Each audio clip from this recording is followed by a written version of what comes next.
Zaman ini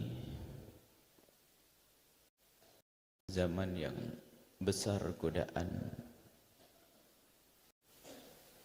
Bukan seperti 20 atau 30 tahun yang lalu. Mendidik anak tidak semudah zaman dulu. Godaan amat besar. Maka kita harus waspada tentang anak-anak kita. Harus kita yakini anak ini memang karunia dari Allah. Akan tetapi sekaligus amanat dari Allah. Jika ada di antara yang hadir ada hamba Allah yang tidak punya anak, maka dia tidak akan masuk neraka karena anak. Tapi banyak orang masuk neraka gara-gara anak.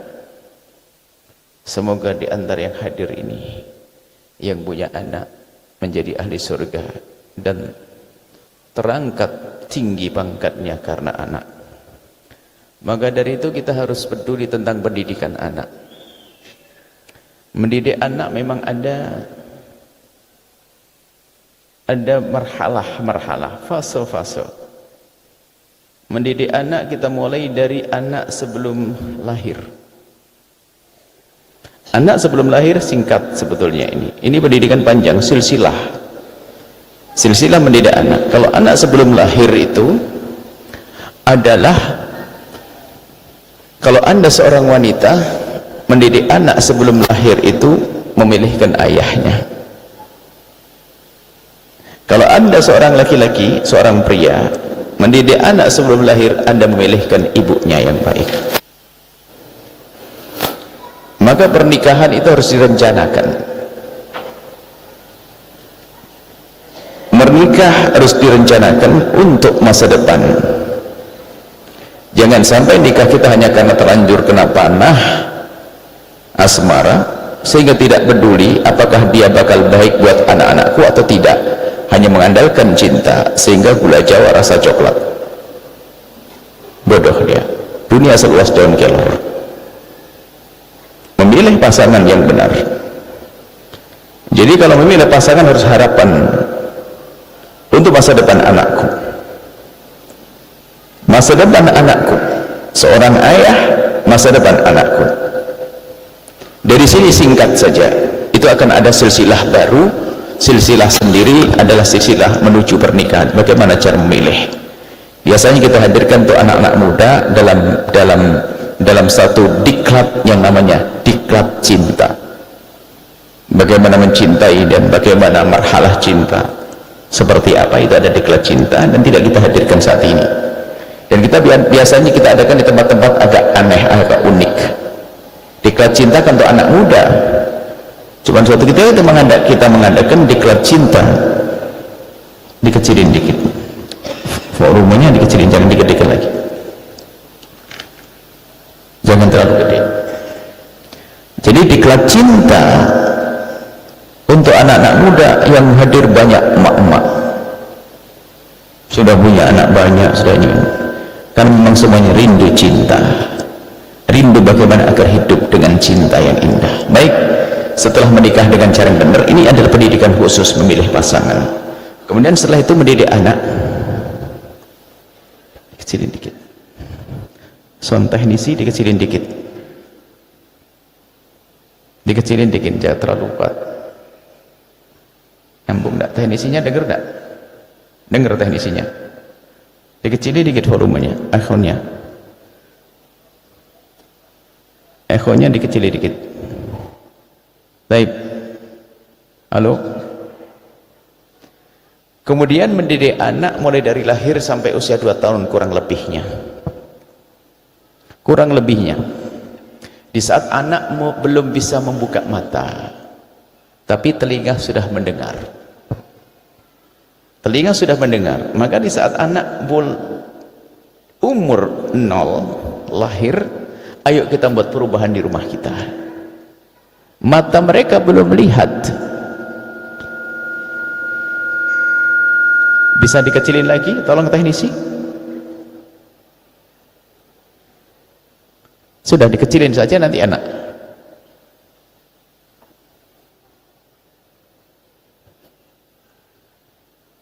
Baik. Dari 0 sampai 2 tahun, di saat mereka belum membuka matanya tapi sudah mendengar, maka biasakan di rumah kita sesuatu yang baik yang bakal didengar oleh anak-anak kita. Jangan menganggap sepele tentang anak, oh belum dengar dia. Nggak, dia akan menyambungkan antara telinga dengan rohnya. Termasuk perbincangan orang tua. Jangan ditunjukkan kepada mereka debat, ribut, tidak. Atau kalimat kotor. Di saat usia 0, kurang lebihnya sampai 2 tahun. 2 tahun sudah ya, 10 tahun sudah melihat sebetulnya. Cuman lihatnya mulai kelihatan jelas itu 2 tahun ke atas, kurang lebihnya. Jadi kalau sudah 2 tahun ke atas, kita sudah mulai menunjukkan kepada mereka suri toladan. Dia akan melihat perilaku orang tua. Kebiasaan-kebiasaan harus kita buat di rumah, kebiasaan baik. Itu anak, kalau melihat ibunya, dari ibunya kemana-mana handphonenya nempel di tangan, itu sebentar lagi dia minta handphone.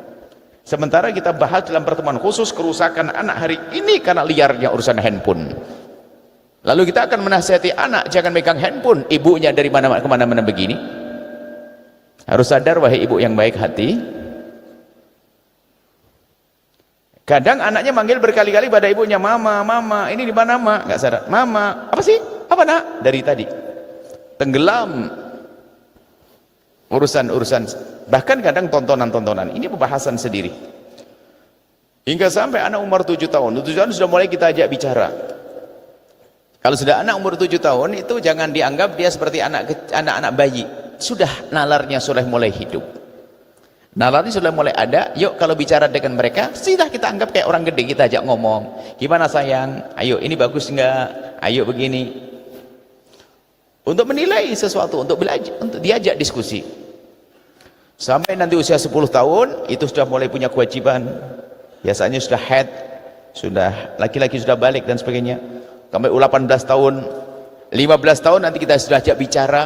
Ini biasanya pada orang tua kalau sudah anaknya mulai, mohon maaf, sebagai orang tua harus memahami kalau kita menemukan anak kita sudah tidak cermin lama-lama, anak gadis cermin lama-lama, itu sudah ada sesuatu dalam dirinya, ada kecenderungan kepada lawan jenis. Seorang laki-laki juga demikian. Itu sudah kita ajak bicara tentang masa depan pasangan, bukan suruh pacaran, bukan, masa depan pasangan. Kita waspadai tontonan-tontonan dan seterusnya. Hari ini kerusakan anak-anak gara-gara handphone yang dibelikan orang tuanya. Handphone yang diberikan oleh orang tuanya rusak. Dan ternyata orang tua juga demikian. Kami singgung sedikit masalah ini biarpun topik yang kita bahas bukan masalah ini. Hati-hati urusan tontonan. Tontonan, jangan percaya dengan fatwa sebagian ustadz yang mengatakan nonton film kotor, film porno kalau suami istri gak apa-apa. Bahaya.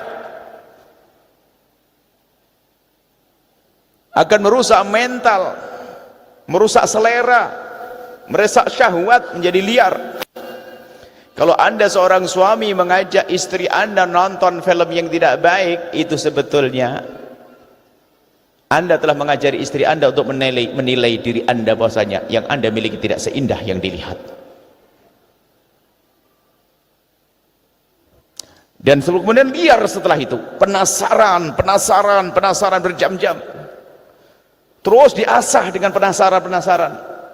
Akhirnya naudzubillah rusak hatinya, rusak mentalnya, sehingga seorang anak pun syahwat dengan ibunya, seorang ibu syahwat dengan anaknya, saudara syahwat dengan saudaranya.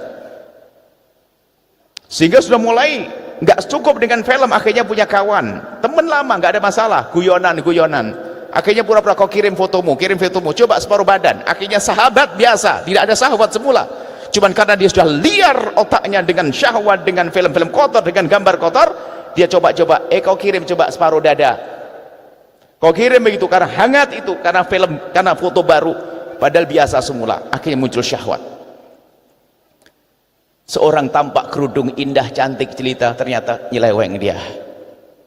Seorang ustadz yang seorang laki-laki yang katanya soleh kepleset karena tontonan.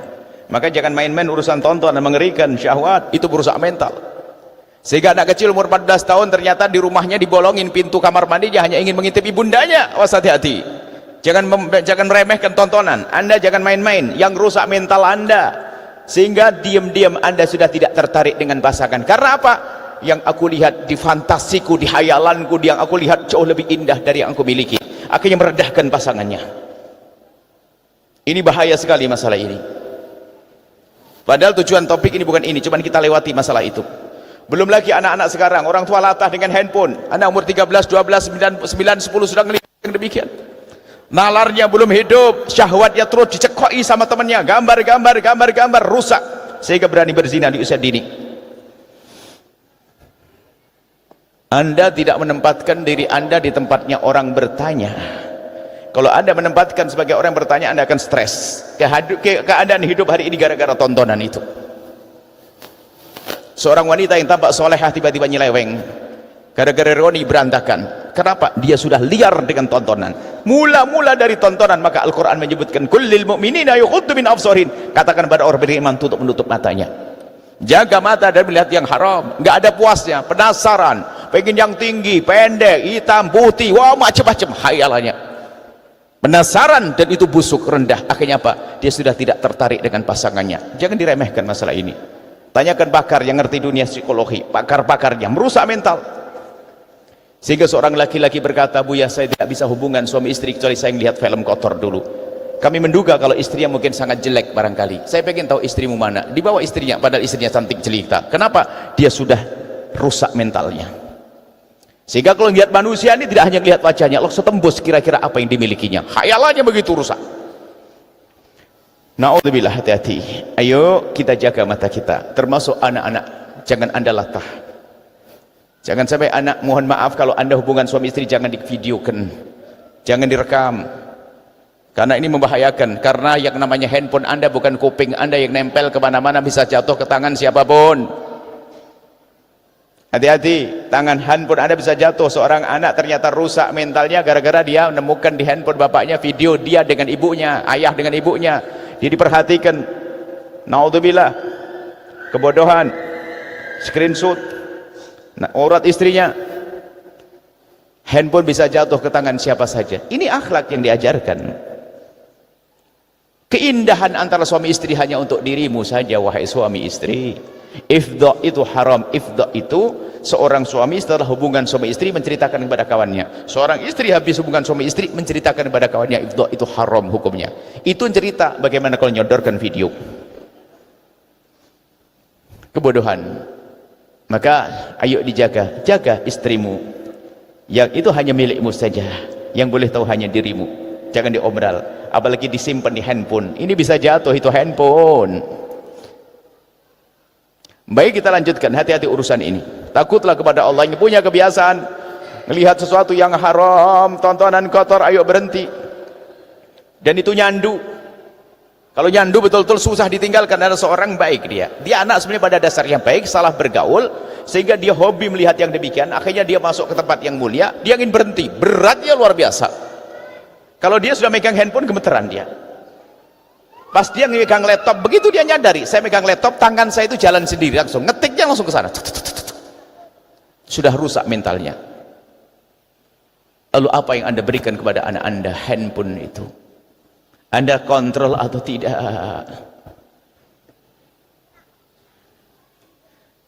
Hari ini zaman rusak. Kalau kita tidak waspada, hati-hati.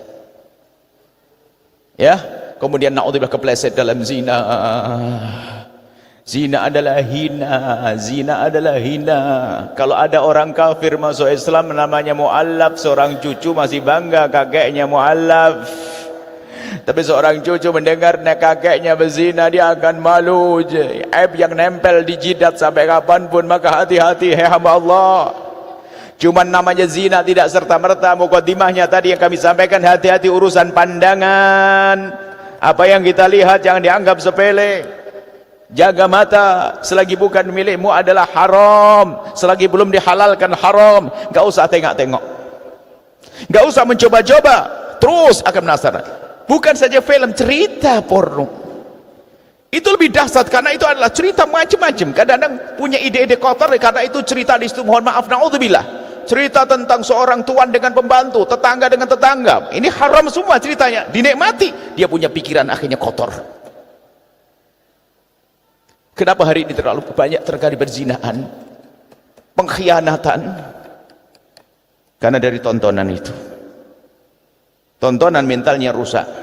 Yang namanya mahram itu haram dinikahi. Kakak, adik, ibu sama anak, bapak dengan anak itu mahram. Karena kalau mahram itu ngelihat saja nggak bisa. Seorang anak ngelihat aurat ibunya nggak bisa. Astagfirullahaladzim. Tapi hari ini lihat seorang anak kecil umur 14-15 tahun bolongin toilet ibundanya hanya biar bisa ngintip ibunya. Bagaimana coba? Kalau dilacak nggak mungkin serta-merta karena tontonan. Maka hati-hati hari ini. Kalau Anda ingin memberikan handphone kepada anak Anda harus hati-hati. Harus ada beberapa perjanjian. Jangan dibiarkan liar begitu saja. Hei hamba Allah, ini termasuk mendidikan anak. Hari ini lihat internet liar bebas. Akan tapi kita pun harus punya solusi. Solusi nanti akan kami masukkan pendidikan untuk anak. Solusi terbaik hari ini kan kami teringat satu catatan seorang wanita Amerika. Dia bukan seorang muslimah, tapi dia cerdas. Ini catatan ini kami membaca sudah kira-kira 10 tahun yang lalu, sebelum dahsyatnya kayak begini, tapi sudah cerdas dia tangkap. Jika engkau ingin memberikan handphone kepada anakmu, hendaknya membuat perjanjian, karena anak kecil lebih mudah untuk diajak saling berjanji. Buat catatan, ada 10 poin kurang lebihnya, saya baca. Handphone ini bukan milikmu sayang, tapi miliknya mama. Oke. Handphone tidak boleh pakai pin. Handphone tidak boleh ada yang waktu dua SMS ya zaman itu, yang dihapus, tidak boleh ada yang dihapus. Kalau jelajah ke anu tidak ada histori yang dihapus. Handphone kalau sampai di rumah diletakkan di tempat yang mama bisa ngambil sewaktu-waktu karena milik mama. Dan kau tidak boleh marah kalau aku melihat. Ada beberapa perjanjian, 10. Kalau kesepakat, ayo aku belikan. Ini termasuk cara sekarang latah, beli sendiri, sana sendiri, Masya Allah. Untuk mengantisipasi harus ada cara ini, mengerikan ini. Sehingga istrinya cantik pun akan tidak cantik lagi, karena apa? Seorang suami melihat istrinya cantik, tidak cantik lagi karena sudah fantasinya, hayalannya yang merusak. Dia mencari di alam hayal, tidak ada di alam nyata. Dia pengen melihat ini, gak puas. Sampai ada seorang, akhirnya apa macam-macam yang hilang, tahajud hilang. Kenapa? Biasa jam 11 tidur, gara-gara nonton sampai jam 1, jam 2. Mana tahajudan? Hatinya keras. Yang penting Anda waspada, insya Allah. Anda insya Allah selamat. Tapi kalau Anda tidak waspada, tidak hati-hati, Anda terjerumus juga. Sehingga begitu mudah terjadi perzinaan. Na'udzubillah, kehinaan.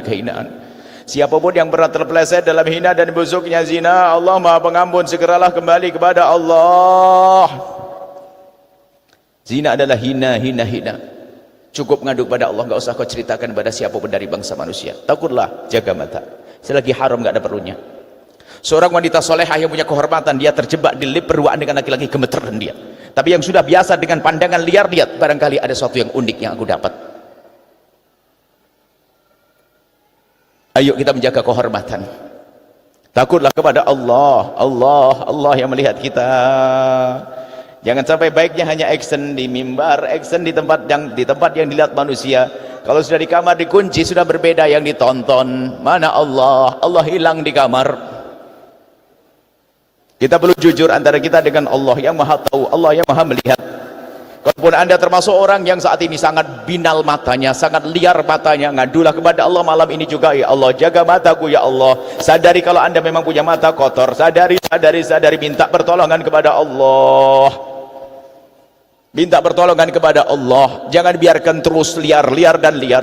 Sejahat apapun mata Anda, ketahuilah Allah Maha Pengasih, Allah akan menolong. Dan berusaha berjihad, tidak, aku tidak melihat yang boleh melihat yang haram. Itu haram, itu dosa. Terus Anda perangi, Anda semakin terbiasa memerangi hawa nafsu Anda. Akan menjadi indah meninggalkan kemaksiatan setelah itu. Tapi kalau Anda turuti perlahan demi perlahan, oh, nggak ada ujungnya.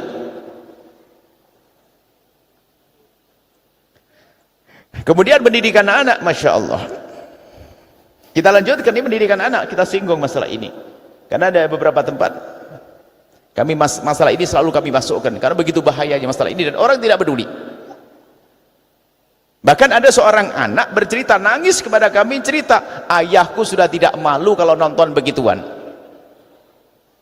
Dilihat oleh anak itu biasa saja, sudah rusak mentalnya, tidak kuat dia. Di ruang makan lagi nunggu sayur, saya lewat gitu lihat, itu yang ditonton, saya ngelihat. Jadi sudah betul tidak kuat dia, sudah kecanduan betul nonton film hal-hal yang kotor. Dan Anda jangan main-main, kalau sudah ada kecanduan repot, naudzubillah.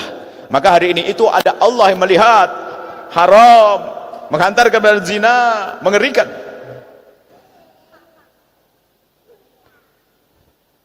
Apalagi beberapa waktu yang lalu ada berita bahwasanya nanti akan ada di masalah alat kontrasepsi. Kalau dulu kan pernah ATM kondom ditolak. Kalau nanti acara alat kontrasepsi disebar, dibebas-bebaskan, nanti bisa membahayakan anak-anak mencoba-coba. Naudzubillah. Menghindar dari zina bukan hanya takut penyakit, tapi takut hukuman Allah. Bukan hanya takut hamil, takut sakit, bukan. Tapi takut Allah. Siapapun yang saat ini pernah terpeleset dalam zina, ngadu kepada Allah, jangan biarkan kebusukan itu terus ada pada kita. Ngadu kepada Allah, ya Allah, aku kepeleset dalam kehinaan zina, ampuni aku ya Allah, bencikan kepada zina, menangis, hilangkan segala sesuatu yang menjadikan kita ingat zina. Zina adalah busuk, zina adalah hina di diri dan hina di keluarga. Hina di diri dan hina di keluarga, hina luar biasa perzinaan. Tidak ada kehormatannya. Akan tapi Allah Maha Pengampun. Hai hamba Allah yang pernah kepleset dalam zina, segera kembali kepada Allah. Allah Maha Pengampun. Kita lanjutkan pendidikan anak. Hari ini begitulah keadaan di luar. Kami pernah ceritakan seorang ustadz yang dia menganggap dirinya bisa mendidik anak. Akhirnya istrinya menghafal Quran, dia seorang ustadz. Akhirnya anakku akan saya didik di rumah. Dia cerita. Dan saat bercerita dia menangis. Allah yarham, dia meninggal. Sudah meninggal. Ceritanya begini. Pokoknya anakku akan saya didik sendiri di rumah. Betul. Di usia 11 tahun sudah hafal 9 juz Al-Quran oleh ibunya sendiri. Bagus. Di suatu hari di bulan Ramadan, ayahnya pulang ngajar begitu, anaknya itu sama teman-temannya berlima tuh kayak dari rumahnya tetangganya tuh lari begitu. Namanya anak kecil tuh tidak bisa menyembunyikan, larinya tuh lari kayak ada sesuatu yang disembunyikan. Ayahnya curiga, ditunggu.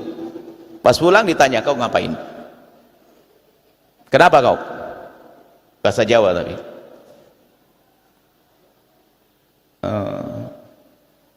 Masak mie, masak mie di bulan Ramadan. Rupanya di rumah puasa, masak mie di rumah temannya.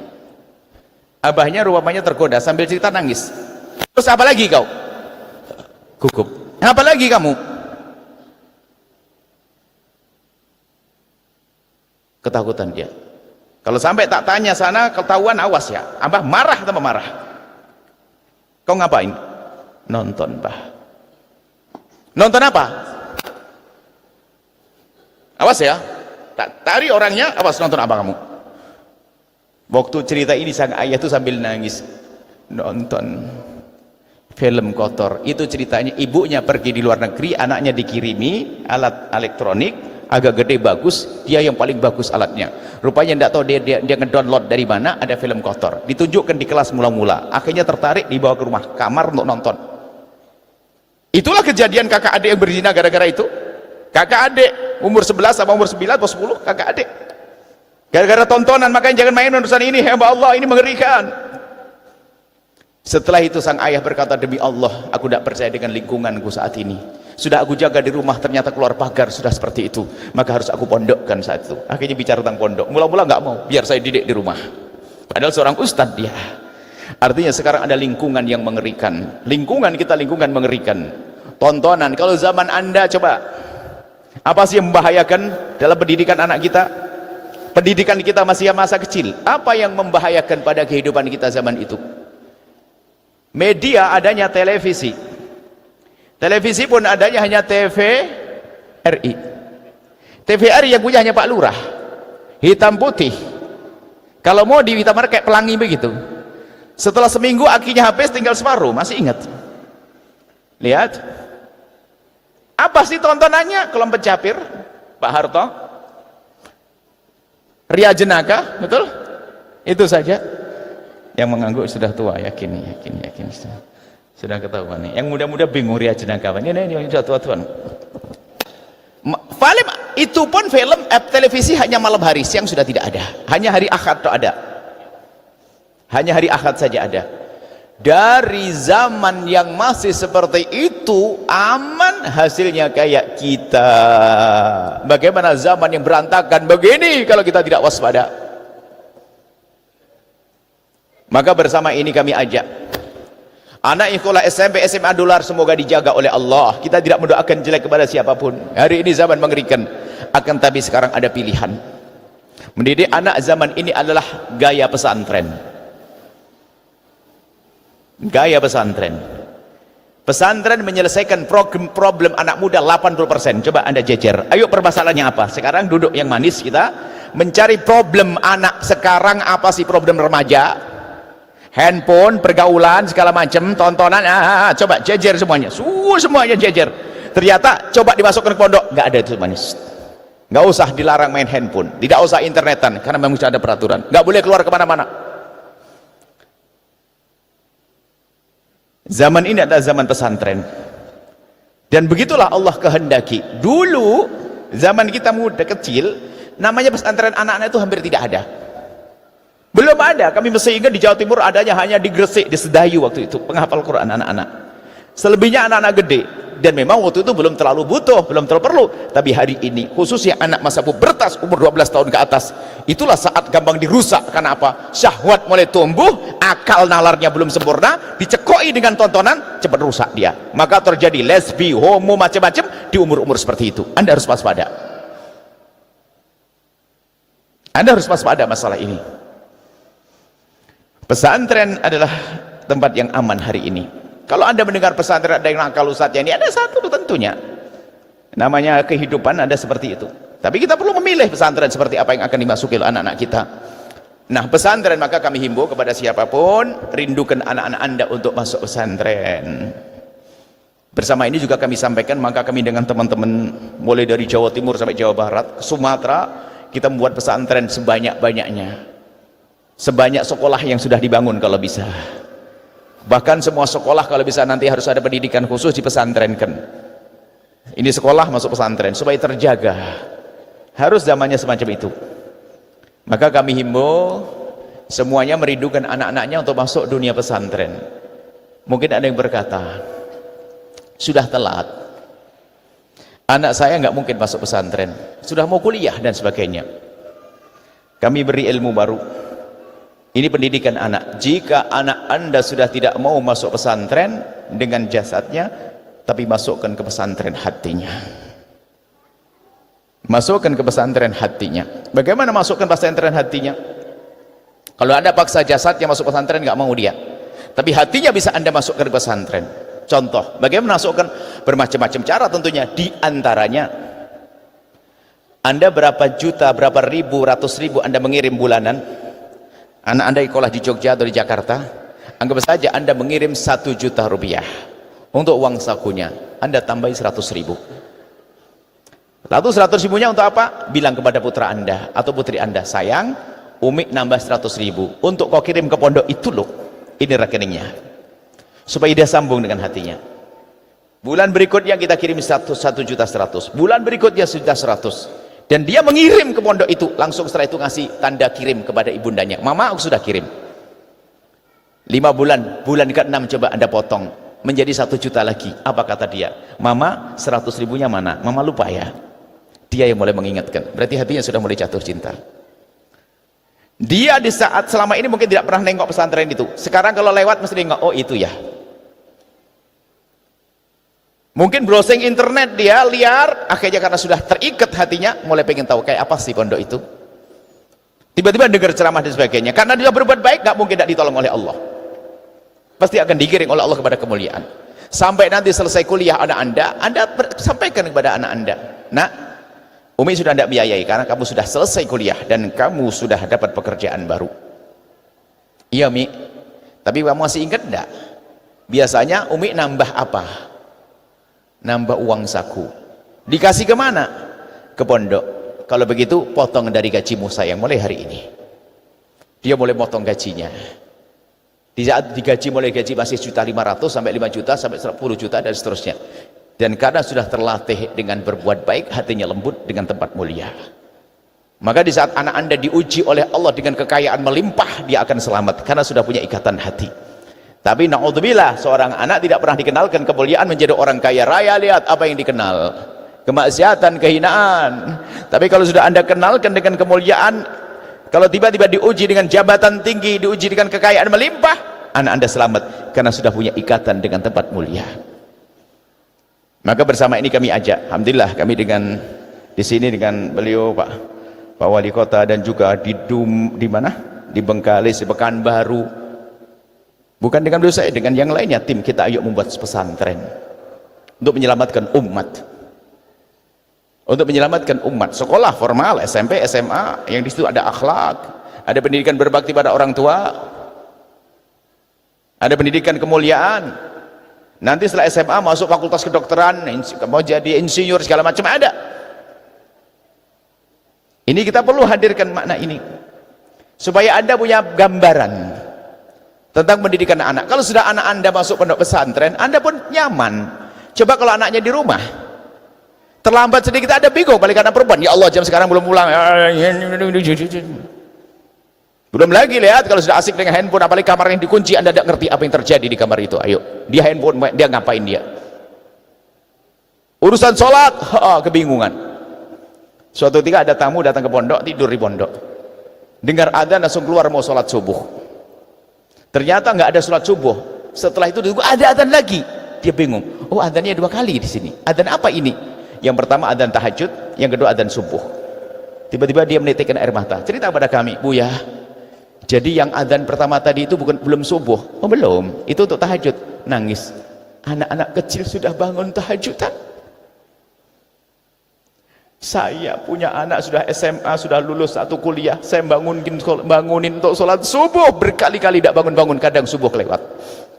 Tapi anak di pondok lihat tahajudan untuk doain ibunya, tahajudan untuk memberikan pahala untuk ibundanya, biasa dengan Al-Quran yang dibaca. Keadaan seperti itu. Belum lagi pendidikan. Kalau di pondok pesantren cenderung waktu lebih banyak. Ini bukan berarti yang di luar gak bisa baik, oh tidak, ini masalah waspada. Belum lagi Anda akan leluasa bekerja, pulang malam anak juga aman di pondok, mau pergi ke luar kota aman anak di pondok. Kalau anak di rumah bingung Anda luar kota, jangan-jangan sudah janjian dengan sesuatu, pusing, stres. Baik, yang kedua, jika anak Anda susah masuk pondok, maka pondokkan hatinya. Yang ketiga adalah seorang ibu berkata, waduh kalau saya kasih duit nggak kira nyampe ke pondok, saya paham anak saya, wah ini kacau nih. Kalau memang anaknya badung bandel semacam itu, ambil dia dengan pertolongan Allah secara langsung, seperti Allah janjikan melalui lisan Rasulullah, Allahu fi aunil abdi maka al abdu fi auni akhi. Allah akan nolong seorang hamba kalau seorang hamba nolong saudaranya. Urusi anaknya hamba Allah, maka Allah yang akan mengurusi anak Anda. Maka bergabunglah Anda dengan program yang kami serukan, program pondok pesantren. Diniatkan mungkin ada anak badung bandel, semoga Allah bimbing anak-anak Anda dengan itu semuanya. Kan janji Allah, Allah tidak berbohong. Tapi kami kalau menyeru membuat pondok pesantren itu ada rambu-rambunya. Kita insya Allah ingin bangun di Dumai juga. Kita membangun di Bengkali sudah ada, kemudian di Pasir Bukit Kerikil ada, di Pekanbaru ada. Cuman ada rambu-rambunya kalau bergabung dengan kami, wahai para hamba-hamba yang soleh solehah, jika ingin bergabung dengan kami ada rambu-rambunya.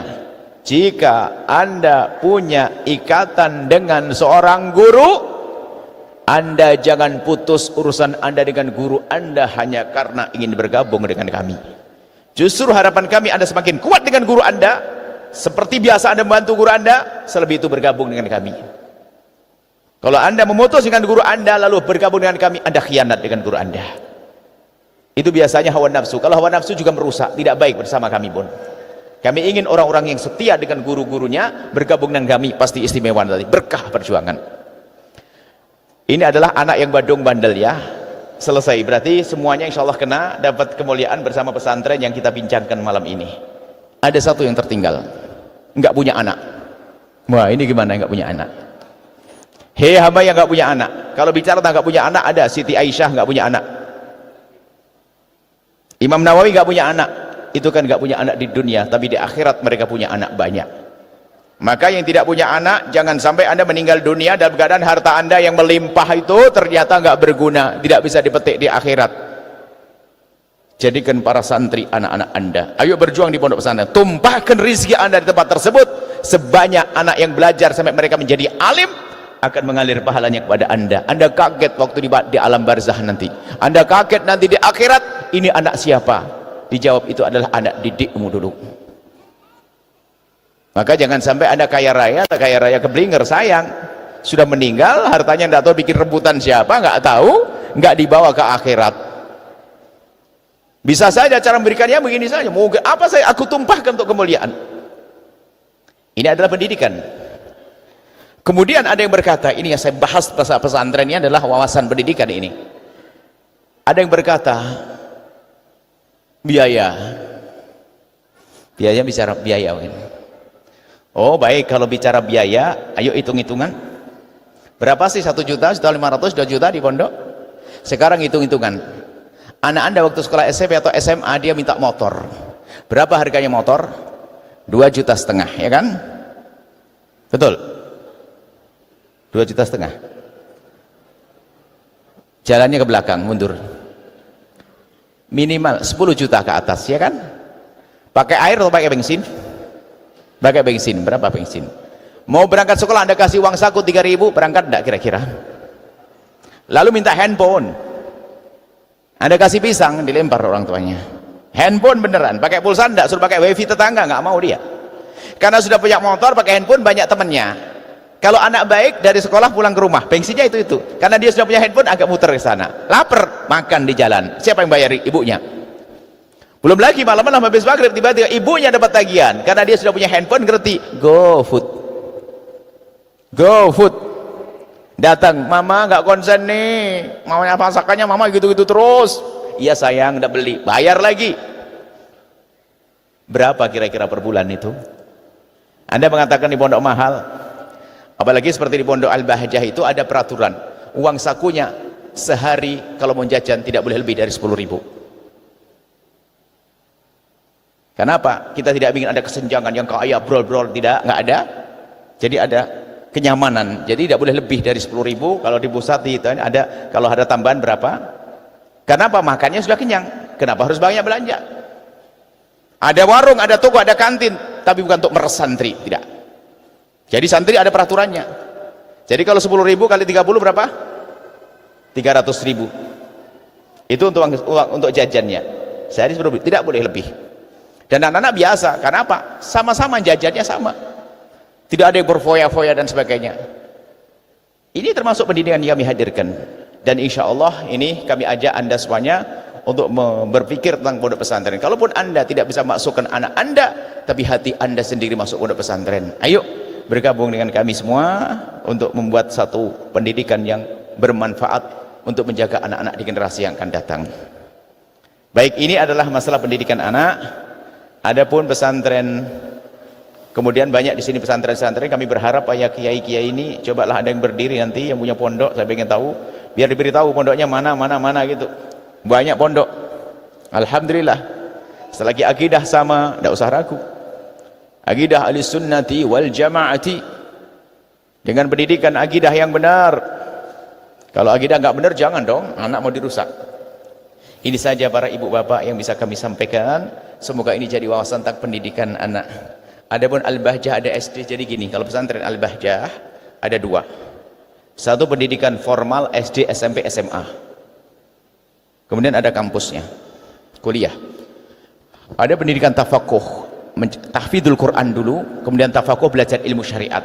Lain program yang formal tadi.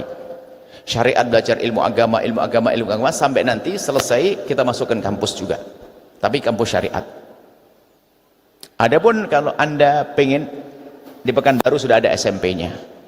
Anda pengen lebih jauh di Blitar. Blitar ada, Tulungagung ada, Kuningan ada, Indramayu ada, Majalengka ada, kita ada, Bandung ada, Bogor ada, Tangerang ada, Cirebon banyak.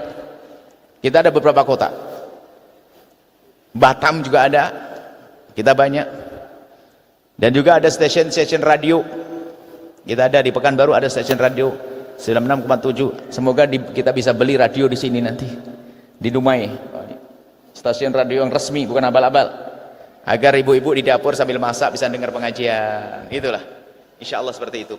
Ini gambar tentang pendidikan. Dan tentu banyak ustadz-ustadz yang lainnya mendirikan pondok-pondok pesantren. Itu adalah untuk menyiapkan pendidikan yang baik buat anak-anak anda. Jadikan anak anda adalah anak ahli dunia, tapi juga ahli surga. Dia ngerti ilmu dunia untuk menjadi khalifah Allah di muka bumi, tapi ternyata mereka ahli sujud. Bayangkan Bu, itu anak anda yang anda sekolahkan fakultas kedokteran, kemudian dia ngambil spesial bedah saraf. Bedah saraf itu mengadakan operasi adalah 9 jam, 8 jam dia ngoperasi. Itu anak anda. Setelah operasi selesai, alhamdulillah telepon anda, Umi, apa sayang? Aduh Umi, ini baru operasi selesai, alhamdulillah. Alhamdulillah nak. Tapi mohon maaf Umi, kenapa sayang? Biasanya 5 juz Mi, sekarang hanya 3 juz. Sebab susternya banyak yang belum bisa, banyak ngajak ngomong. Sambil ngoperasi 3 juz, itu anak anda Bu. Sambil ngoperasi 5 juz. Sebelumnya sudah lakukan sholat 2 rakaat, lihat takut kepada Allah, itu anak anda. Seorang pebisnis yang kaya raya yang dipikirkan bangun pondok, bangun masjid, bantu yatim piatu, fakir miskin, itu anak-anak anda. Karena anda kenalkan dengan tempat yang mulia. Pada akhirnya pun anda akan mulia juga nanti. Sebab kalau anak tidak kita didik dengan benar, orang tua akan sengsara waktu di dunia sebelum di akhirat. Di dunia nggak ngerti berbakti. Nggak ngerti berbakti, kadang baik kepada orang tuanya pun ternyata hanya minta sertifikat tokonya ganti atas nama dia. Anak yang tidak ngerti berbakti, di dunia sudah nyeksa, di akhirat menjadikan sebab tersiksa. Ini saja, mungkin ada yang ditanyakan.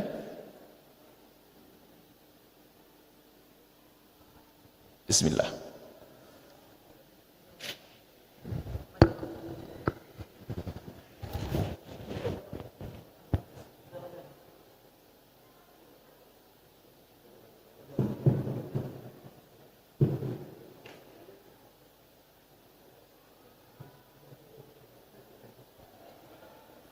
Dipersilakan bagi jemaah yang ingin mengajukan pertanyaan, silakan menunjuk tangan.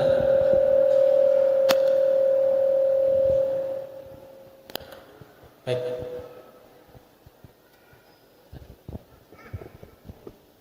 Bismillahirrahmanirrahim. Assalamualaikum warahmatullahi wabarakatuh.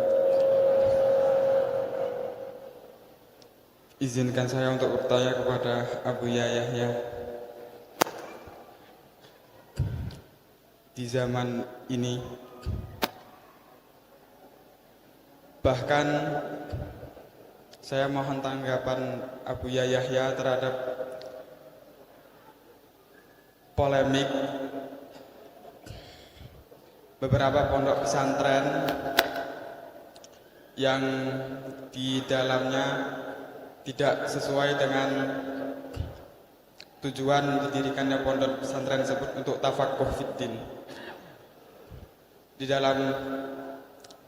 Namun di dalam pondok tersebut juga ada kultur-kultur atau budaya-budaya yang negatif mengarah pada hal-hal yang buruk, namun tetap dilestarikan dan mendarah daging kepada junior-junior di pondok tersebut, yang menjadikan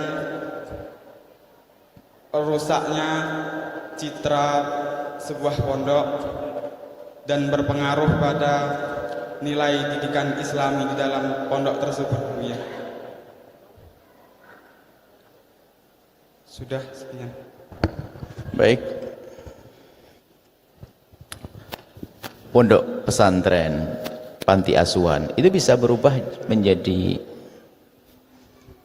mesin uang bagi sebagian orang. Panti asuhan, wah, orang ternyuh semuanya. Pondok pesantren, panti asuhan, orang ternyuh. Tapi anak yatimnya tetap nyungsep yang kaya ustadznya. Hati-hati.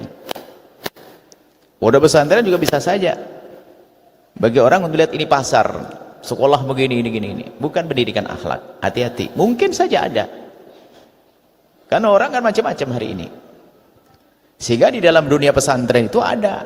Pertama, tidak cukup akhlak saja, tapi harus ada akidah. Nggak cukup akidah, harus akhlak. Kita tuh memilih akan masukkan anak itu. Dan seorang tua kan cerdas. Anda itu kalau mau jualan, nitip barang, Anda produksi baju. Kalau Anda menitipkan barang harus lihat dulu ini orangnya jujur nggak, kan begitu. Jangan-jangan barangnya nanti jual nggak balik duitnya. Lah Anda memasukkan anak ke sekolah, Anda lihat dulu sekolahnya ini. Siapa yang punya sekolah, bagaimana kurikulum di dalamnya, akhlak seperti apa. Lah kalau Anda tidak, ya Anda salah. Tentu ya ada orang macam-macam. Ada orang membuat pondok pesantren hanya sekedar begitu saya penting kumpul di pondok. Ada akhlaknya nggak diperhatikan, ada. Tentu ada itu semuanya. Tentu ada itu semuanya. Ya kita yang memilih. Dan orang cerdas itu nggak gampang memukul rata begitu. Misalnya kalau ada orang dumai yang nyuri satu, tidak akan dikatakan orang dumai pencuri. Itu kan cerdas begitu. Hanya satu orang yang mencuri. Ada pondok satu dua nggak benar, bukan yang lain nggak benar.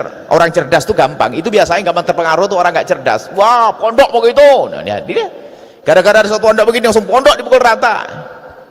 Nanti ada polisi nyuri langsung polisi jahat semuanya, kan kurang ajar namanya. Nah, itu hanya mungkin ada pondok semacam itu nggak peduli tentang akhlak dan sebagainya. Bahkan mungkin dengar berita seorang ustadznya naudzubillah dengan santrinya ini ada. Itu ya itu jelas salah. Pondok yang lain juga mengatakan itu salah. Tapi orang cerdas ya masa memilih pondok yang begitu kan? Itu jadi Anda memilih, tentunya yang memilih itu sesuatu yang standarnya harus tinggi dong, akhlaknya, akidahnya. Bukan sekedar bangunannya megah, oh tidak. Akhlak ada tidak di dalamnya? Akidah diajarkan atau tidak? Akidah yang benar. Anda bisa memilih.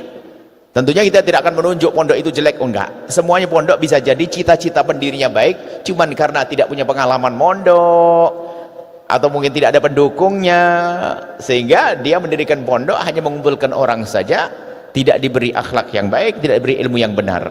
Berarti yang salah kita yang memilih anak-anak kita untuk anak-anak kita. Dilihat ada silsilah ilmunya, gurunya ngambil dari siapa. Pondok ada rohnya, bukan sekedar kampus biasa. Maka Anda lihat. Jadi kita tidak perlu mengontari pondok A, B, C, D, nggak perlu. Jika ada pondok yang nggak mengajarkan akhlak, ya jangan dimasukin anak Anda ke situ. Tidak mengajarnya, jangan dimasukkan dong. Apakah ada? Ya tentu ada. Namanya itu adalah upayanya manusia, sesuai dengan keahliannya, kemampuannya, akhlaknya. Itu saja insya Allah. Hati-hati memilih sekolah, memilih pondok pun juga hati-hati. Itu saja. Setelah Anda menyaksikan video ini, jangan lupa berselawat kepada baginda Nabi Muhammad sallallahu alaihi wa alihi wa sahbihi wasallam.